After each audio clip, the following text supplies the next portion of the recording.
Hola Colchoneros, welcome to Atleti Fanatics, and it's been a very long gap actually. So yeah, I mean I was traveling actually, so we couldn't really record much. But now we're back, just like Atleti's back with a 2-0 win over Villarreal. So there you go, guys. We have our first win of the season, and I would say it wasn't really bad, but it wasn't really good either. I would say, like I would say, the performance was okay.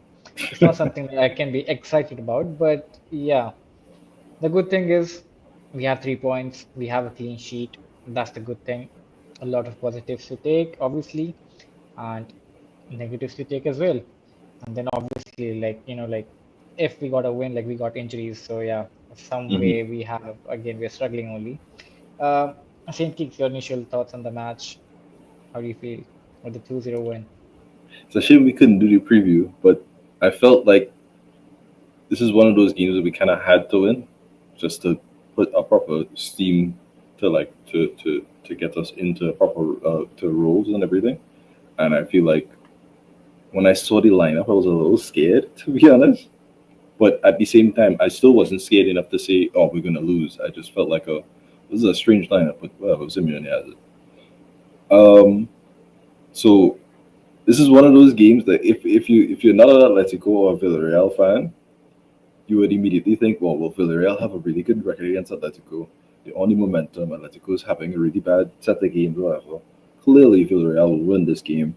They have a bunch of new players, they have a better squad, whatever, da da da da. Da. And just in my back of my mind, yeah, this is an easy win, but no, but like a no disrespect to Villarreal because they played really well too. But this was more of one of those games where it's just like it kind of just makes sense. It's we don't win against Villarreal often. Barcelona has a good record. All these other things we needed to win though, and that's when a lot of our players will tend to show up. So I was pleasantly surprised at seeing Koke and Griezmann at that level in the game. I was pleasantly surprised to see how well they were pressing. Um, yeah, I mean, we'll get into the details of everything that I want to talk about with players, but this is a really good game to get ourselves back on our feet. Still not, 100% clearly, this is not our best 11. But even if we're doing this without our best 11, there's hopes that there will be an even higher level with our best 11. So, yeah, that's my initial thoughts. True. I mean, like when I looked at the starting lineup, I would say, I mean, like Nico Gonzalez, I knew Nico Gonzalez would start on the left hand side, and Griezmann, like I really wanted Griezmann to start because after the haircut, I really wanted to see him. So I wanted Griezmann to start, and he did pretty well after the haircut. Obviously, I could see Griezmann coming back, and then the right hand side was the same. Midfield, yeah, Koke was definitely surprised because again I thought like either Gallagher or Cardoso will start, but yeah, Koke was a surprise, but Koke had a pretty good game as well. And then the defense was a surprise as well with Longley and Lenormand starting because I thought like Hansko will start, and then Hansko, if you're dropping Hansko on the bench, then and for me Longley did a pretty good job as well, to be honest. Like he didn't do bad, but like he did a good job. Not exceptional. Ruggieri, Nothing wrong. We didn't really put our foot yeah, wrong. but he was Yeah, good. He was good. yeah. Ruggieri was good as well. So yeah, those are the positive points. But let's just talk about the first half. So we start the match, and again we press really well. Which again I say like if we play the games like this, I think we have a very good chance of scoring early goals. But we don't really press away from home for some reason, which I don't get it, to be honest. Like why? Like why don't we press away from home or Do you against find bigger so? teams? Why don't we do this? I feel like we pressed really well in our first half against Espanyol at Espanyol, and then when we took the foot off our gas is when things got out of control. If that makes sense. Yeah, but again, if you talk about Alaves and then obviously the Oh game well, I against. can't speak to I can't speak to that one. But Yeah, exactly. So, I mean, I don't know. But anyway, so the game starts, and again, we started pretty well. And then again, there was a mistake from, I think it was Cardona. Who was it? Suji Cardona, yes. Yeah, Cardona. And then again, great pressing from Alvarez. He laid it off to Pablo Barrios with nice finish, guessing the badge and everything. 1-0 up. Perfect. And then I started getting deja vu. like 8 minutes, 9 minutes goal, and then within a few minutes we're gonna concede. So I was like, fuck, it's gonna happen the same this time as well. And to add to it, Giuliano had a chance after a few Mm, minutes, which he should have scored for me. I think Giuliano was really good in this game. It's just that if Giuliano improved these two things, his finishing and his decision making in in the final third, Giuliano can be a really, really, really good player. Like I'm telling you, like, he can be world class. Just have to make that final decision making the final third and then finishing. This guy, I'm telling you, this guy can be unstoppable if he improves in these two things.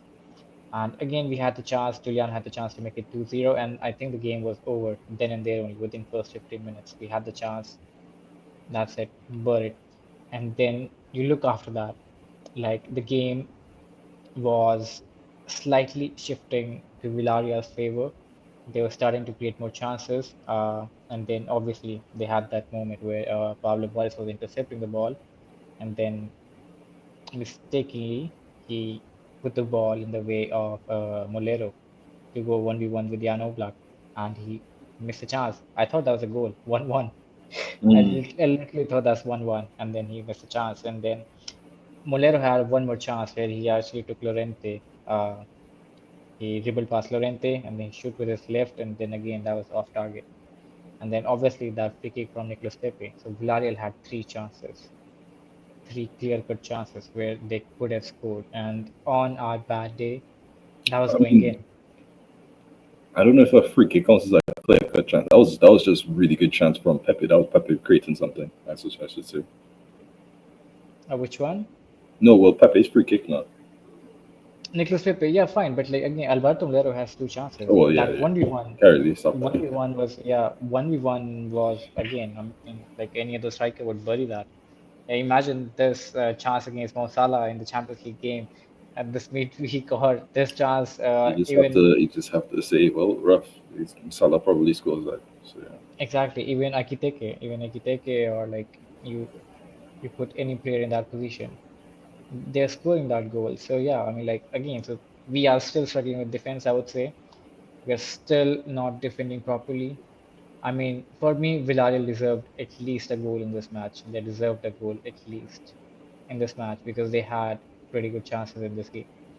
And then, like I said, they had three chances in the first half, and then we did the same thing. We didn't finish the game, and that could have haunted us. But this time, I think this game we were lucky.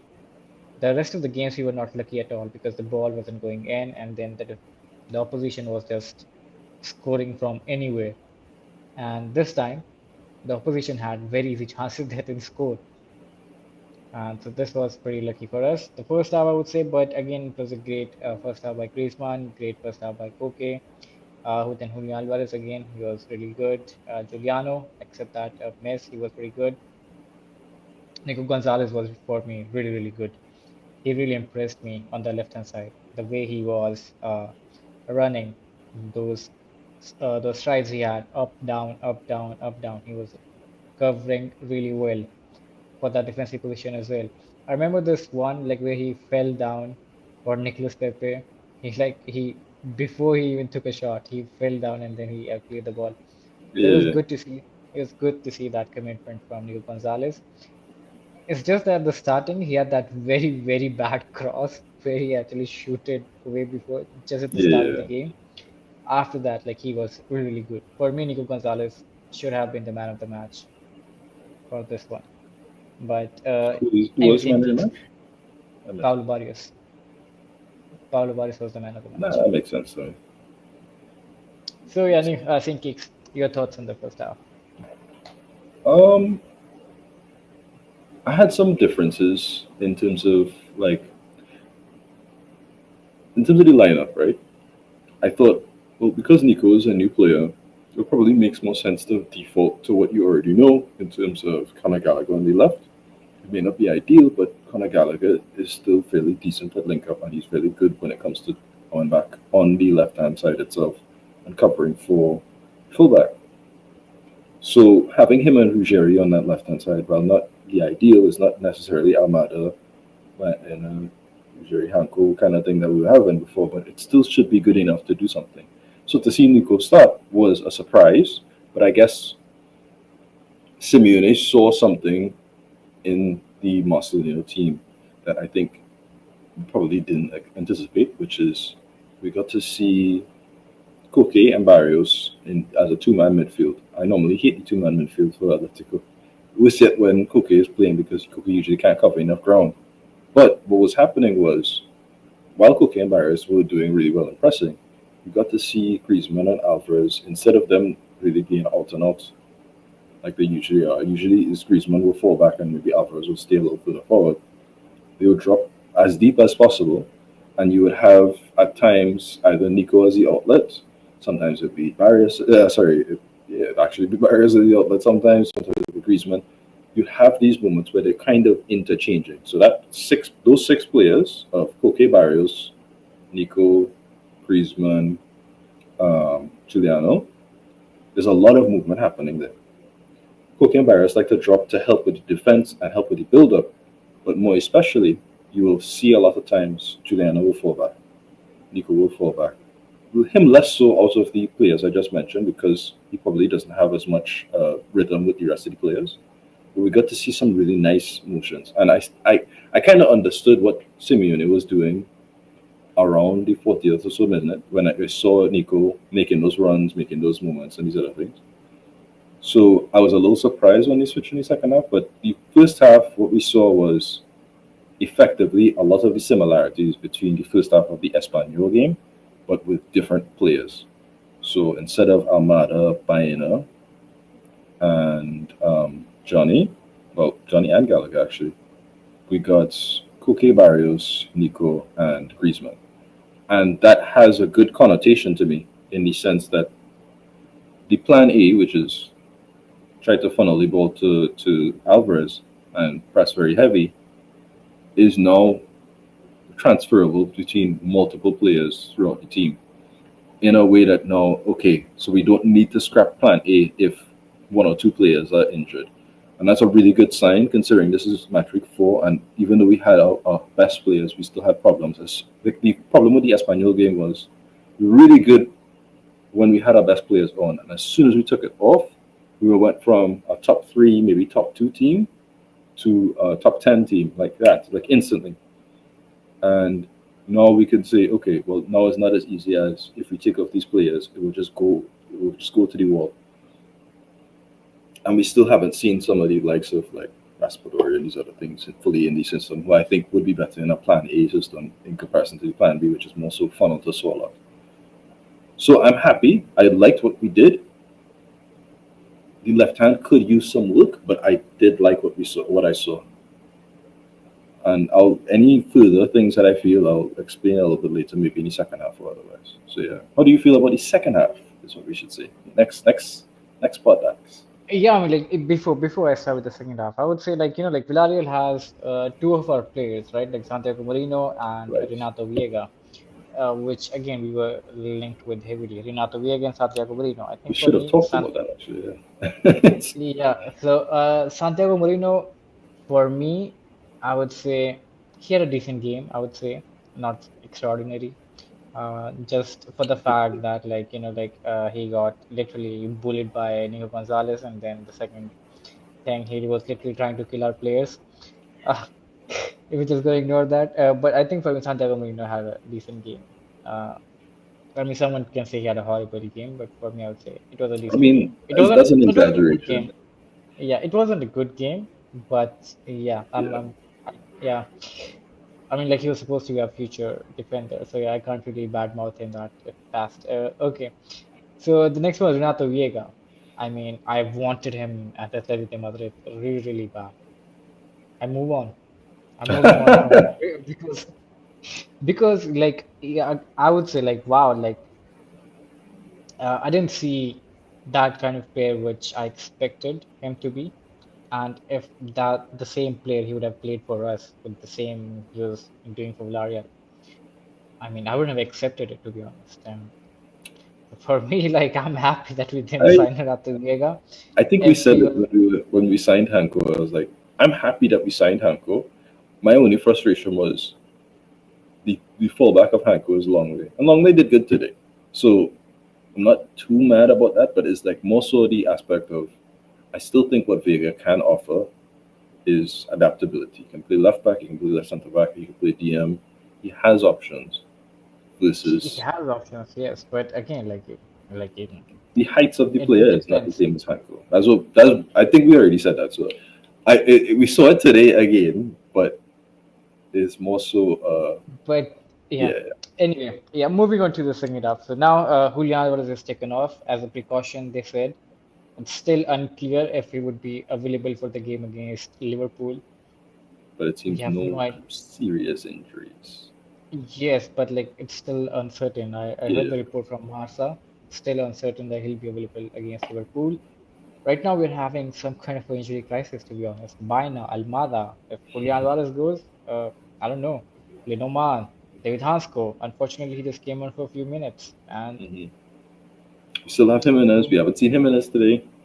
we still haven't seen him in as exactly. So we are literally just a few games, and we are in a injury crisis at the club. And again, it's our main players actually. It's not like our substitutes or anything. It's our main players. But anyway, I would say, like we couldn't do the preview of this game because again I was traveling and then I didn't get time. But we were supposed to do like our players had a really, really good international break. Everyone contributed to a goal, whether it was assist or a scoring goal. It's For all up. me, It's all except up. him, yeah, except Yeah. him. Uh, so yeah, back to my point. I think Raspadori had a really, really good international break with Italy, right? I think he had the best Uh, one. Not just good. He had the exactly, best one. Yeah. exactly. And so for me, if Julian Alvarez is going off, Raspadori can literally play the same profile. Why can't you like bring him on? Like give him a chance. Like just try to make him adjust to the team, get some minutes, get that confidence out of him. Because like again, he would have been obviously with confidence after with what happened you know with Mm. Italy. So I would have appreciated if he got the chance instead of Sorloth, but Sorloth did, I mean, okay, I would say. Not something extraordinary, but okay, okay. Like yeah, he was moving like a bag of rice, whatever that is. But again, I would say, okay, okay. He didn't do much, obviously, but okay, okay. And anyway, so yeah, the second half starts, and then Villarreal started off really well. The second half, they were like on to us, and then I thought like, fuck, we have to finish this game. And then out of nothing, literally, Llorente runs with the ball. He He just runs steals and from runs and Malera. runs. Yeah, he runs and runs and runs. He don't know what to do. He looks at Sorloth. Sorloth is literally eating the grass by lying down with Mourinho. And then he runs to the corner. And then I think it was a more of a hopeful cross from Llorente. Yeah. So who? He, yeah, like I don't think he expected Nico Gonzalez to reach that cross. I didn't expect Nico Gonzalez to reach that cross. I thought like the ball is going to drop to Yeah. Sorloth. Yeah. Yeah. And then comes that loop of a cross. It was a good cross again. And we've talked about this. We've talked about this. Nico Gonzalez is really good in air. I think for me, like now, if I say like maybe he's much better than Sorloth in air It's not because ridiculous to say because he's got like eight headers last season. Well, in Fiorentina. So I mean like for me like the way I've seen like he can score from corners as well. I've seen him scoring from corners as well with the heading. But for me, Nico Gonzalez is really good in air, and the way he bullied Santiago Marino, the way he came out of nowhere like a train and then he hit it, and that was a very good header as well because the keeper couldn't move. That was a very good header. you know this. I tweeted this the other day, right? Like yesterday or something like that. And I said I've been hyping up Santiago Mourinho for about 2 years straight, talking about how great he is. And Nico, like we saw him 4-on-1 against Real Madrid. We saw how good he was. We were like, look at this guy. We need him in defense. We saw him against us literally just stomp out all of our attack. And then we get Nico Gonzalez, and Nico Gonzalez is just like having a time with him. It's the most bizarre thing I've ever seen in my life. Mbappe Nico, can't do it, but Nico Gonzalez is his face. Just like, okay. there you go, and Nico Gonzalez literally bullied Santiago Marino. He Yeah. Again, the header was great. The keeper can't move. Mm-hmm. The ball is in the back of the net and 2-0 up. I think that goal came out of nothing, and that's what we need. Mm-hmm. That's what like lagged in the past three matches. We needed a goal out of nothing, and it came out of nothing. Mm-hmm. That's what we needed. And finally now we are 2-0 up, and I think the game now started to like decay away a little bit. Like everyone's starting to get tired here and there. But still, I would say Nico Gonzalez had a really, really good game, I would say. On that flank, on the left-hand side flank, he was very good. And he was actually having a run. Like I remember Santiago Marino had to like slide in a couple of times and then he was beating the defenders easily. It felt like, we have two Julianos. It literally felt like that. Yeah, On the yeah, I left hand agree. I side and agree. I on the agree. right hand side. It literally felt like that. Like we have two Julianos. Like seriously. Someone who's like running and running and running He ran and until then his it's like legs gave out, and he's just fatigued. exactly that was very I was very impressed with Nico Gonzalez. I think like if he continues with this level, I think like 30 million won't be that bad. If he continues with this level, obviously. Because he's 27, he's in his prime, and if he continues in this level, I think 30 million won't be bad for him. Mm-hmm. And especially the fact that like we got him on a loan.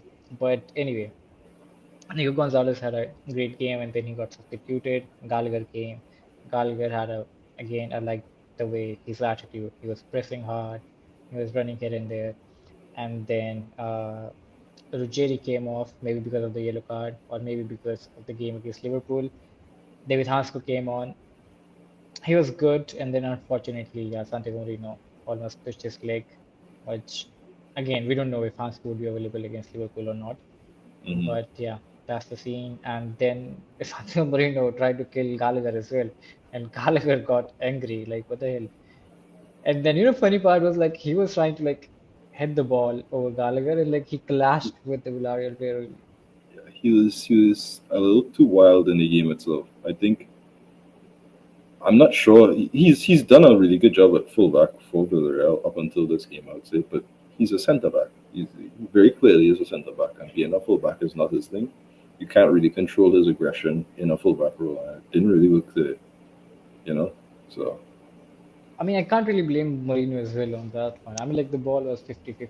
He went on with his full force. And I mean, it was reckless though. You it saw was your reckless, player yeah. coming for the ball. You saw Gallagher going for the ball, and you jumped so hard that you put your head literally right into another one of your players. Like that is I mean, you it didn't was need. reckless, yeah. But Yeah. again, like I would say, like as a coach or as a player, like if you don't give your 100%, like what's the point? So yeah, I think I can't really blame on that one. But yeah, anyway, we move on and then we got more substitution. Obviously, Galan came on for Hansko, which I didn't really notice by the way that Galan was playing at some point. And then who else came on? And then Pubil, your favorite Marco player. Bill came on exactly instead of Lenormand. Lenormand had an injury again. We don't know about Lenormand if he's gonna play or not. So yeah, there's doubt about that as well. Marco Bill came on for me. I think 15 minutes. He did good.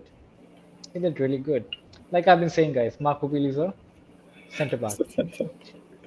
So yeah, I mean, you guys know it already. He's a center back. Simple. He's our fifth center back. Taking it this way. I forget about he's a fullback. He's a center back now. And I won't be surprised if he starts against Liverpool, to be honest. There's a distinct possibility that could happen. Yeah, I won't be surprised at all if he starts against Liverpool. But I think for me, he did a decent job. I hope he continues. I hope he improves. Again, he's very, very new. But yeah, guys, you should know now. Marco Pil is a center back. But anyway, guys, Ted Geeks, your thoughts on the second half?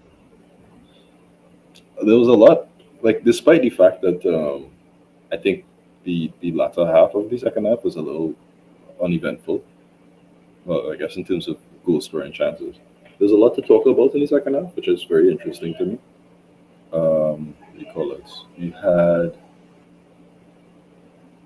with with this game, you can see you didn't get to see the same prowess that we saw of Ruggieri in terms of offensive that we got to see when he's linking up with Bayern and Almada and Hanko in the Espanyol game, in the Elche game, in the Alaves game. We didn't get to see that today.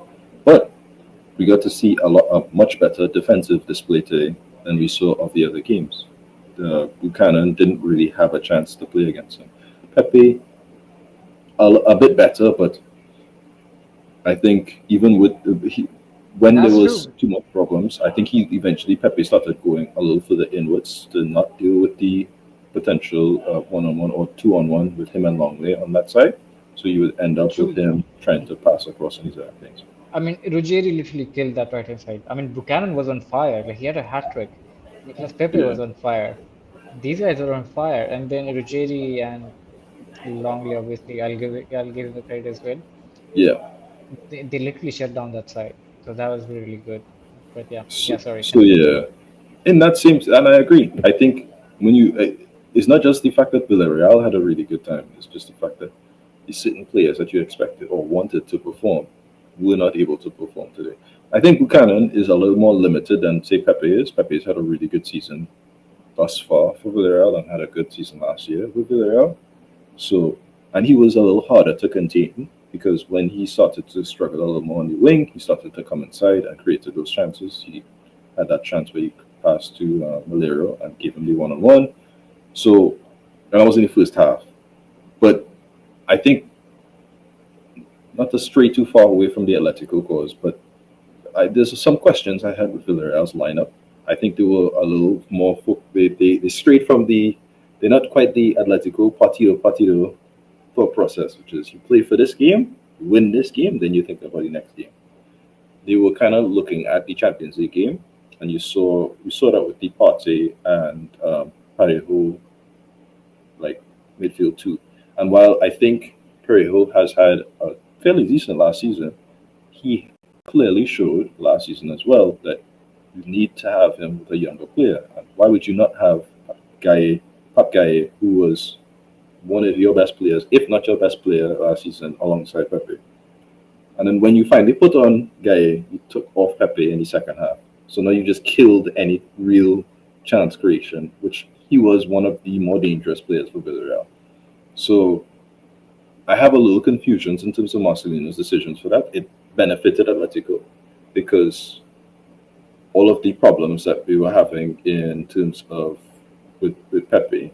So you fix the midfield, you take away Pepe. Now we don't care about the midfield because the game is done, and we kind of it's like there's some questions on that in terms of the thought process, but they use their full squad, right? I think several people on Twitter and other places were saying, "Oh, Villarreal have a better squad than us," and I don't think that's an unfair thing to say. I think as an overall squad, as an overall depth, they have a very, very good squad for La Liga.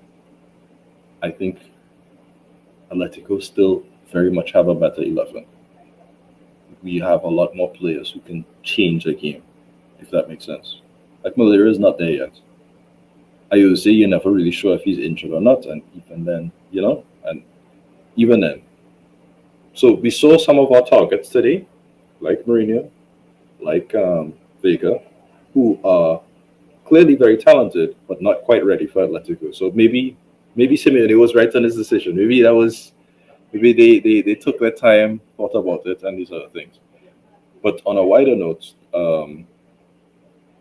in terms of what I liked today was I did I did appreciate Nico in the same way I thought he would be, which is what we were talking about. We were saying Nico Gonzalez was, I think me and you said it multiple times because we talked about Nico for like a solid month straight because we were just constantly in talks with him.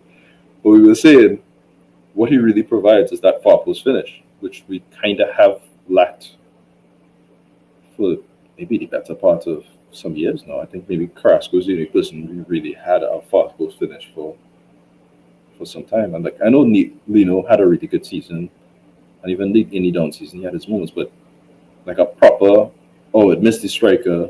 Now we can just finish it off because we have a winger there or these other things. That's not really been a thing for a little while. And so I'm happy to see what we saw there. The Solar came on and the press just didn't work anymore.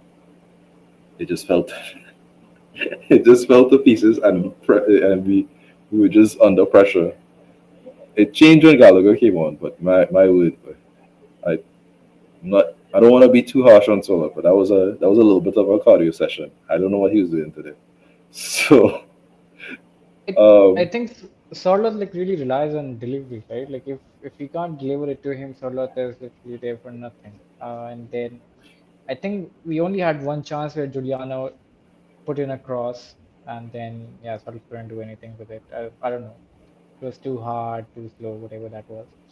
yeah, One more fact I want to say is like I think in this match, I think we did much better with the corners.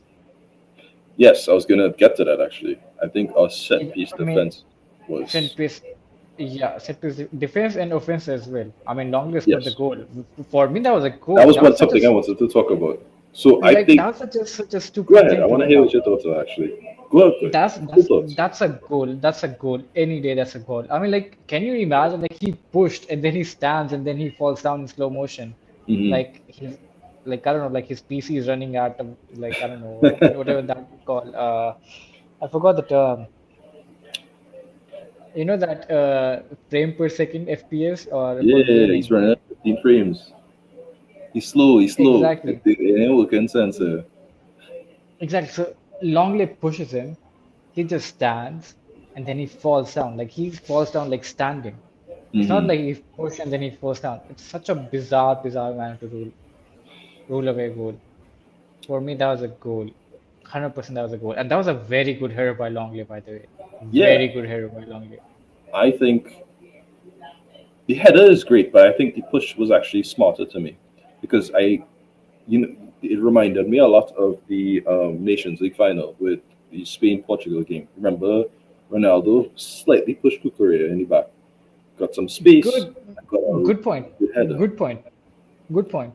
Yeah. So I thought to myself, well, that was smart from Longley. He didn't push him hard enough that he could have fell over and he could feign innocence. But I think it's one of those situations where if the referee doesn't call it, it's a goal. If the referee calls it, it's a foul. And I don't really care two ways or another, if that makes sense. It's like it's one of those.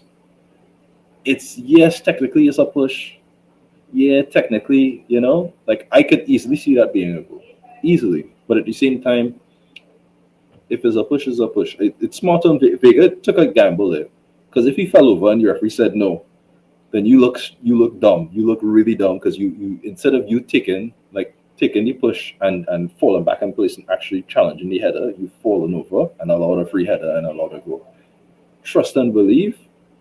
If he does But that again, enough times, like you it like you will it will mentioned, not stick.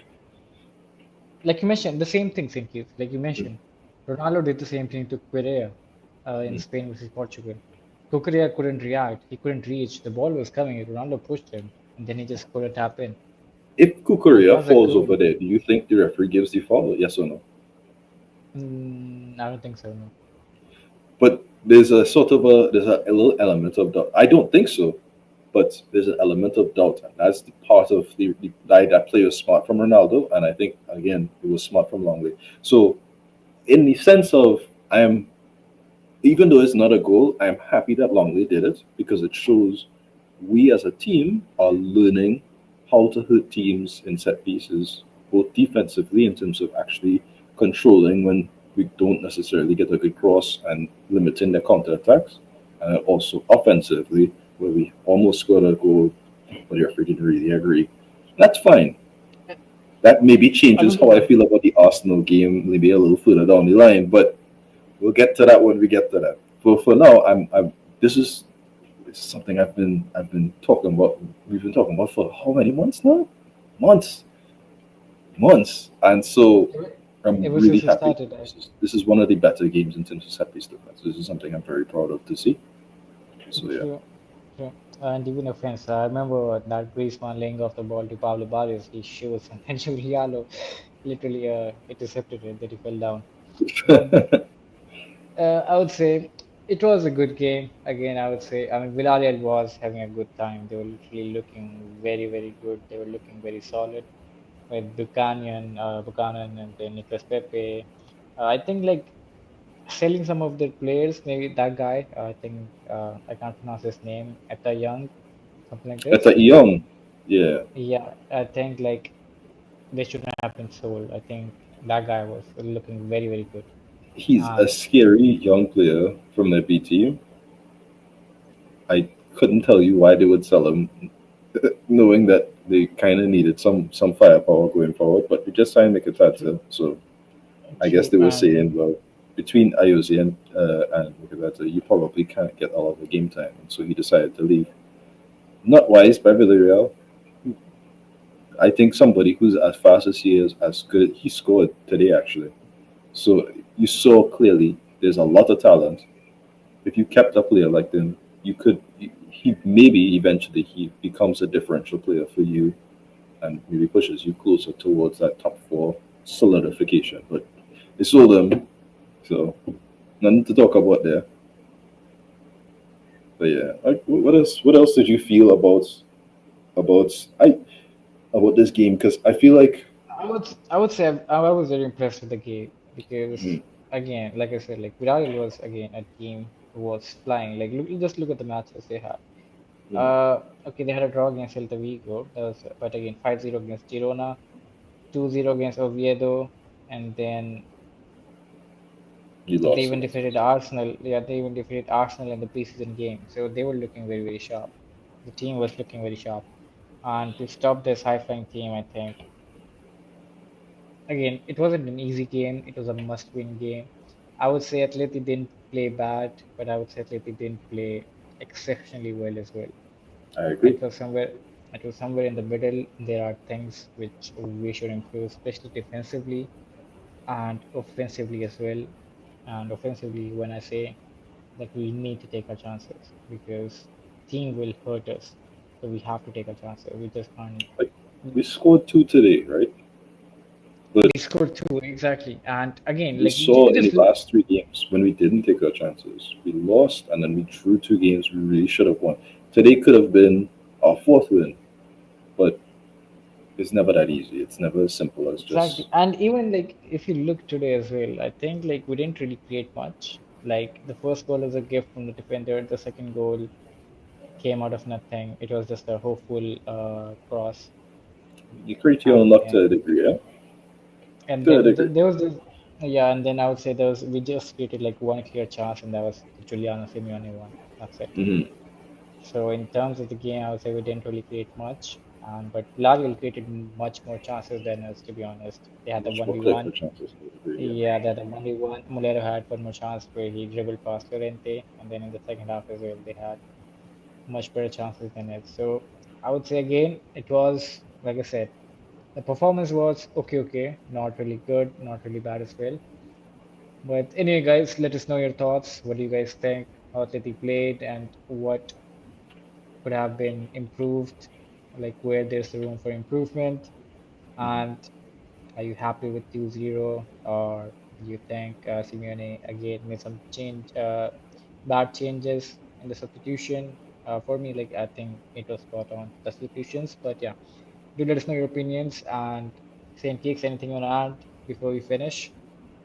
I think from this game, it's become kind of clear, at least for the 4-4-2, what the ideal starting 11 for Atletico is. Like, I have it in my mind, and I can see it, but you can't see it on the pitch yet because of injuries. So hopefully, when we get everything sorted, we start up, we can, and the fact that we've managed to play like this with our substitutes against a team like Villarreal, there's some good signs. Hopefully, we can continue moving like this both in the Champions League and La Liga, as well as Copa del Rey and maybe the Super Cup. So, good True, stuff. true. I would say the left hand side, like if all our players get fit, I think the left hand side is pretty much sorted now. We have Nico Gonzalez, he can play. We have Thiago Almada who can play over there. We have Alex Baina as well who can play over there. So right now, if I would say like our strongest 11, I would say Baina, Alvarez, Almada, Cardoso, Barrios, Giuliano, Ujeri, Hasco, Ledomar, and Llorente. I think for me, and obviously I'll put Oblak. him in as well on still. I mean, yeah, oh yeah, I forgot. Like he's still playing for us. Yeah, I haven't seen him actually in ages. But I yeah, haven't seen him in ages. But yeah, I mean, like if Jimenez gets fit, then yeah, Jimenez is sitting in and Oman. with that same 11 you just mentioned, that I also agree with. There are plenty of players that can be interchangeable in between that 11 itself. Like Exactly. You can bring on Koke, you can bring on Gallagher, you can bring on Nico Gonzalez, Griezmann. you can bring We on still you haven't can get bring to on see the best Griezmann, version of Raspadori too. Raspadori as well. So we can have a decent team. But again, Mhm. if all are fit and all are like like really in top form. So I hope we get to see that soon because right now I think like with every match day we're like getting injuries with Thiago Almada, Paina, and now I don't know like who will be available. We'll tell you guys soon when we'll do the preview of the Liverpool game. Until then, Opa Atleti, just enjoy the first 3 points. Cut the cake with +3 written on it. Just the first 3 points. Uh, and then we'll see you guys soon. Hopefully in 2 3 days. Until then, bye bye. Ciao ciao. Opa Atleti.